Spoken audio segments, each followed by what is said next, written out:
Welcome to Ballet Bites, where we dive into the dynamics of boys in ballet. Yep, we're all about the deep dive today. Excited for this. So, we're unpacking whether the apologies and hashtags really shift enrollment and retention for male dancers, right?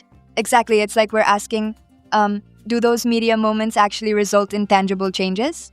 Right. And we gotta consider the flashpoint back in August 2019 when a TV host made fun of Prince George's ballet interest. That moment really lit the fire, huh? Definitely. Yeah, the reaction was immediate. 300 dancers gathered outside the studio, turning Parlor Boys Dance 2 into a powerful rallying cry.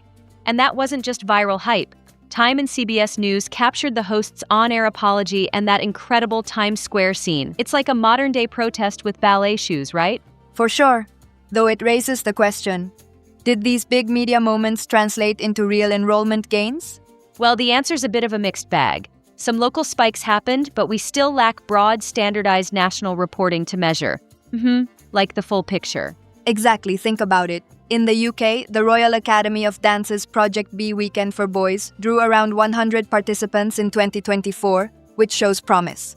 Yep, and that's one concrete data point where the effort clearly supports male dancers. Then there's the Metropolitan Ballet Academy near Philadelphia. Their boys' scholarship program, running since 1999, has seen over 425 boys enroll and has provided more than $1.7 million in support. Talk about sustained impact. Absolutely. That's a solid example of what can happen with a focused pipeline, though I do wonder if these results are widespread enough. That's a good point. Like, in Canada, Newsweek noted that the National Ballet School had, for the first time, more male graduates than female. It's a headline moment, but not necessarily a trend yet. Right? A headline is great for visibility, but you need the numbers to back it up consistently across regions. True. And on the flip side, there's data we can't ignore. Like at a Boston area open call in fall 2023, only 2% of dancers were male. That's a stark reminder that progress can be very localized. Yep, that really puts things into perspective. So, if we look at this, it's clear that while media campaigns and viral moments open the door, we really need ongoing enrollment, retention past age 12, and progression into advanced classes to show lasting change. Exactly. And this brings us to what really moves the needle. Scholarships designed for boys can have a huge impact, especially if they're clear, renewable, and paired with mentorship. Right, it's like lowering that initial barrier for families, make the support visible so parents know there's a real plan in place. Yeah, and mentorship is almost as crucial as financial support. Boys really need male teachers and older peers to offer guidance and cultivate that sense of belonging. Absolutely. Like the RADS Project B weekends. You know, they're not just about a pretty picture on social media, but actually build community and belonging. Precisely. And that sense of belonging is directly linked to retention. If boys feel supported and safe, they're way more likely to stick with their training. Then we have the critical aspect of school culture, formal anti-bullying agreements, parent education evenings that work hand in hand to create an environment where boys aren't constantly harassed or teased. Exactly. And consider Dance Magazine's report that 85% of boys in dance deal with bullying issues. That's a huge red flag that needs addressing head-on. Yeah, it's a must-do, no question. So if we step back, which supports truly change the game? Well, aside from financial scholarships and mentorship, visible leadership plays a huge role. Look at figures like Carlos Acosta, directing Birmingham Royal Ballet, or David Hallberg at the Australian Ballet. They're setting a new narrative for male dancers. They really are rewriting the script, aren't they? Providing role models who show that ballet is, not just an art form, but also a display of strength and leadership. Yeah, absolutely. And then you have crossover stars like Robbie Fairchild and James Whiteside. These men blur the lines between athleticism and artistry and help normalize the idea of the male dancer as both strong and expressive. I agree, and that kind of visibility really resonates with families looking for a sustainable, high-performance pipeline. Speaking of high performance, let's pivot to the concept of rebranding ballet training as elite athletic development. Oh yes, that's a neat angle. Instead of soft activity, you talk about strength training, agility, and the kind of cross-training you see in elite sports. Exactly. Like American Ballet Theater's programs, which integrate strength training, Pilates, and classical technique. It's a blend that mirrors top-tier athletic academies. Makes total sense.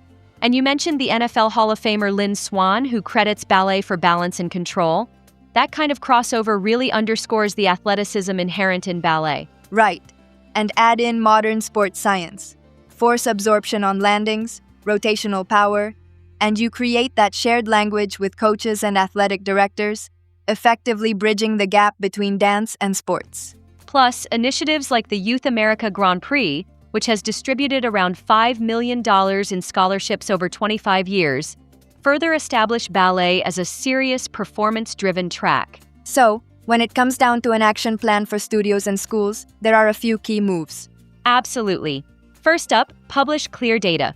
Track everything from trial to enrollment conversions, 12-month retention rates, to progress into men's class. Real numbers build trust, right? Yup. Next, make scholarships super visible and ensure they're renewable. This is about lowering barriers and providing clarity, like Ballet Academy East does with boys' tuition and housing scholarships available in bold type. I love that.